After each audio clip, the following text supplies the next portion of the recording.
Subscribe करें YouTube channel exam tricky को और बेल आइकन को प्रेस करें जिससे कि लेटेस्ट वीडियोस की नोटिफिकेशन आपको समय से मिले। Hello everyone, welcome to exam tricky. दोस्तों, आज का जो हमारा टॉपिक रहेगा वो रहेगा डीएड स्पेशल एजुकेशन के जो पेपर्स आए हुए प्रीवियस ईयर के पेपर्स सेकेंड ईयर के हैं। काफ़ी सारे अभ्यर्थियों के कमेंट थे और ज़्यादा से ज़्यादा वीडियो को अपने मित्रों के पास शेयर कर दीजिएगा, क्योंकि उनको किसी भी प्रकार की कोई भी परेशानी ना हो, तो वीडियो को ज़्यादा से ज़्यादा शेयर कर दीजिएगा। और ये पेपर्स दोस्तों मैं आपको बता दूं, जो 18-20 के अभ्यर्थी थे, तो 2020 दिसंबर में जो पेपर्स हुए थे, ये वो पेपर्स हैं जो दिसंबर 2020 में हुए थे। तो दोस्तों, सभी पेपर्स आपको इस वीडियो में देखने को मिलेंगे, यानी कि 6 पेपर्स जो आपके हैं वो इस वीडियो में आपको देखने को मिलेंगे। तो स्टार्ट करते हैं आज का वीडियो और देखते हैं पहला जो आपका यानी कि 7वां जो आपका पेपर है वो किस चीज़ का होता है। ये कॉमन पेपर होता है, सभी स्टूडेंट्स के लिए तो होता है, आप सभी को पता है। Education in the emerging Indian society and school administration. तो दोस्तों, यहाँ पर आप सभी को ये भी पता है, क्योंकि आप सभी ने पेपर दिया है। अवधि जो आपकी ड्यूरेशन रहती है वो 3 घंटे की रहती है और अधिकतम अंक रहते हैं आपके 45 अंक। पार्ट आ पर बात होगी, आप सभी को पता है ये भी कि फिल इन द ब्लैंक्स आता है और या तो आपके आते हैं फुल फॉर्म्स। तो दोस्तों, फुल फॉर्म्स की जो वीडियो है काफ़ी सारी चैनल पर अपलोड हैं। अगर आप देखना चाहते हैं तो वीडियो के लिस्ट में जाकर के आप लोग, प्ले लिस्ट में जाकर के आप लोग देख सकते हैं सारी वीडियोस को। काफ़ी सारी वीडियोस आपको मिल जाएंगी फुल फॉर्म्स की, और जब आपका पेपर होगा तब भी आपको सारी चीज़ें फिर से अपलोड कर दी जाएंगी।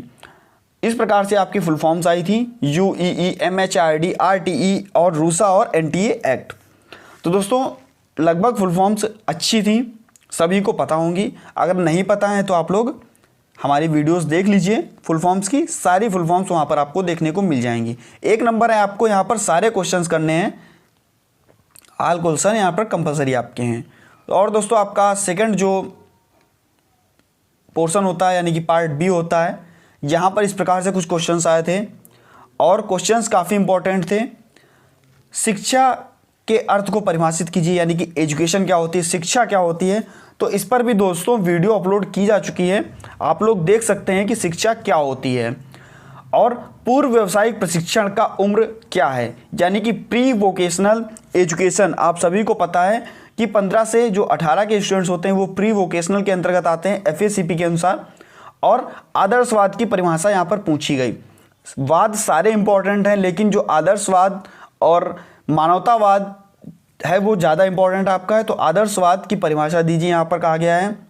साथ ही साथ ये भी कहा गया है कि राष्ट्रीय न्यास अधिनियम 1999। दोस्तों, इसकी वीडियो अपलोड की जा चुकी है। अगर आप लोग देखना चाहते हैं तो वीडियो लिस्ट में जाकर के आप देख सकते हैं। अभी हाल ही में यह वीडियो अपलोड की गई है, मोस्ट इंपॉर्टेंट है। तो यहाँ पर दोस्तों 4 दिव्यांगताएं देखने को मिलती हैं आपकी। पहली मेंटल रिटार्डेशन, इसके बाद में बहुविकलांगता जिसको कहते हैं मल्टीपल डिसेबिलिटी, और आपका ऑटिज्म यानी कि स्वलीनता, और आपका सेरेब्रल पाल्सी। दोस्तों, ये 4 आपको देखने को मिलेंगी। इसके बाद में आता है वैल्यू एजुकेशन, यानी कि मूल्य शिक्षा क्या होती है। तो ये आपसे पूछा गया, ये सभी 2 नंबर में आपसे क्वेश्चंस पूछे गए हैं। धीरे धीरे सारे जो आपके टॉपिक हैं मैं आपको कवर कर दूंगा।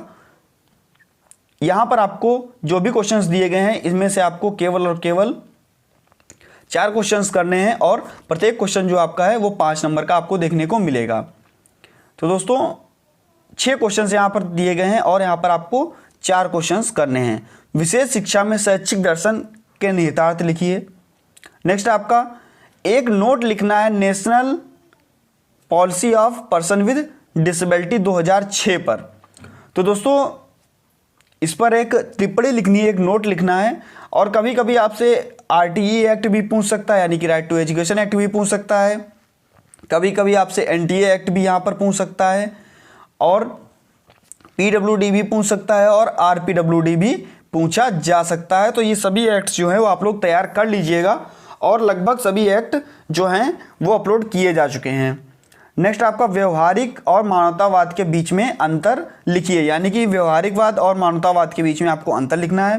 नेक्स्ट, विशेष शिक्षा में सरकारी और गैर सरकारी एजेंसियों की भूमिका, यानी कि जो गवर्नमेंट एजेंसीज हैं और नॉन गवर्नमेंट एजेंसीज हैं उनकी भूमिका को लिखना है विशेष शिक्षा के अंतर्गत। तो दोस्तों ये जो टॉपिक है आपको कवर करा दिए जाएंगे धीरे धीरे, जब तक आपके पेपर आएंगे तब तक मैं आपको कवर करा दूंगा। नेक्स्ट, आपका शिक्षा में परिवार की क्या भूमिका है, परिवार क्या रोल अदा करता है, चाहे वह विशेष शिक्षा हो चाहे वह सामान्य शिक्षा हो, ये आपको लिखना है। नेक्स्ट, आपका दूरस्थ यानी कि ओपन यूनिवर्सिटी और मुक्त शिक्षा के अंतर लिखिए, यानी कि दूरस्थ और मुक्त शिक्षा के अंतर लिखिए। तो दोस्तों ये आपसे 6 क्वेश्चंस पूछेगा, यहाँ पर आपको केवल और केवल कितने 4 क्वेश्चंस करने हैं। नेक्स्ट, आपका व्यवहारिकता क्या है, यहाँ पर आपको 2 में से केवल 1 करना है। स्कूल एडमिनिस्ट्रेशन की ये बात हो रही है, स्कूल प्रशासन क्या है, और स्कूल प्रशासन का जो मुख्य होता है यानी कि जो प्रमुख होता है वो किस प्रकार से, जो हेड होता है वो किस प्रकार से जिम्मेदारियों का वहन करेगा, जिम्मेदारियों को निभाएगा, उसके कर्तव्य क्या होते हैं, उसकी जिम्मेदारियां क्या होती हैं, ये पूछा गया है। और व्यवहारिकता के बारे में यहाँ पर पूछा गया, यानी कि व्यवहारिकतावाद भी यहाँ पर पूछा गया, मुख्य सिद्धांत भी यहाँ पर पूछे गए। 2 में से क्वेश्चन 1 करेंगे और यहाँ पर आपको सभी को पता है कि 7 से 8 पेजेस जब आप भरेंगे तभी आपको अच्छे नंबर मिलेंगे, 10 नंबर का क्योंकि क्वेश्चन है। नेक्स्ट, आपका जो क्वेश्चन है, और ये क्वेश्चन आपका पेपर नंबर आपको दिख रहा है 9th पेपर का है, और person with mental retardation and associated disability. दोस्तों अगर आप और प्रीवियस ईयर के पेपर्स देखना चाहते हैं तो मैंने पहले से ही वीडियो अपलोड कर रखी है और इस वीडियो के डिस्क्रिप्शन बॉक्स में ही आपको लिंक मिल जाएगा उस वीडियो का भी, तो आप लोग उस वीडियो को भी देख लीजिएगा। तो उससे आपको यह पता लग जाएगा कि कौन कौन से क्वेश्चंस हर बार रिपीट होते रहते हैं। चलिए देख लेते हैं 5 यहाँ पर जो आपके देखने को मिले, मैंने आपको पहले भी बताया था।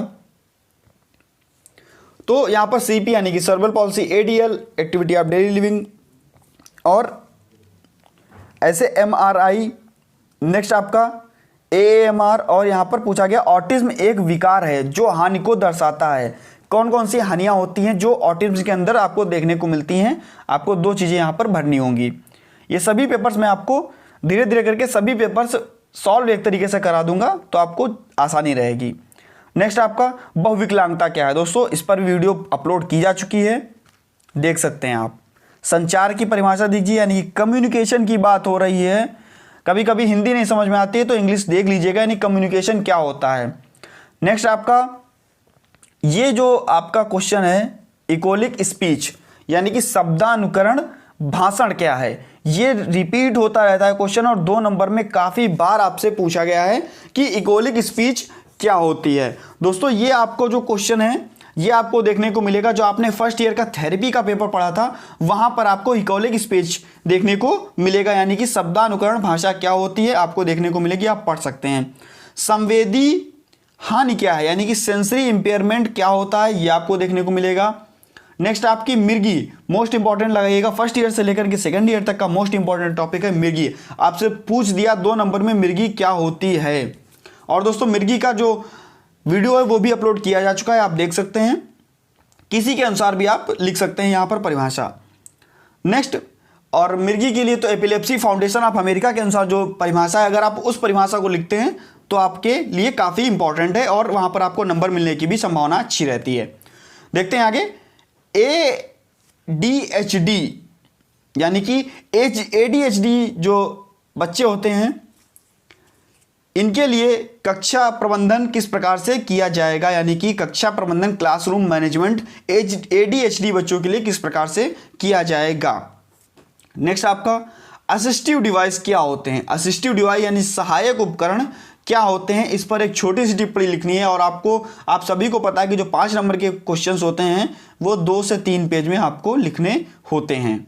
नेक्स्ट, आपका ऑटिस्टिक बच्चों के बीच भाषा विकास के लिए खेल चिकित्सा पर चर्चा कीजिए, यानी कि जो ऑटिज्म स्पेक्ट्रम डिसऑर्डर के बच्चे हैं इनकी भाषा विकास किस प्रकार से किया जा सकता है और खेल चिकित्सा किस प्रकार से होगी, इस पर चर्चा करनी है। नेक्स्ट, आपका सेरेब्रल पाल्सी क्या है, सीपी के बारे में भी वीडियो अपलोड की जा चुकी है, अगर आप देखना चाहते हैं तो आप लोग वीडियो की प्लेलिस्ट में जाकर के वीडियो देख सकते हैं कि किस प्रकार से जो सीपी है सेरेब्रल पाल्सी क्या होती है। आपने फर्स्ट ईयर में भी पढ़ा होगा और सेकेंड ईयर तक का मोस्ट इंपॉर्टेंट टॉपिक है दोस्तों। यहाँ ऑटिस्टिक बच्चों के नखरे और स्व आत्मचोट व्यवहार की व्याख्या कीजिए।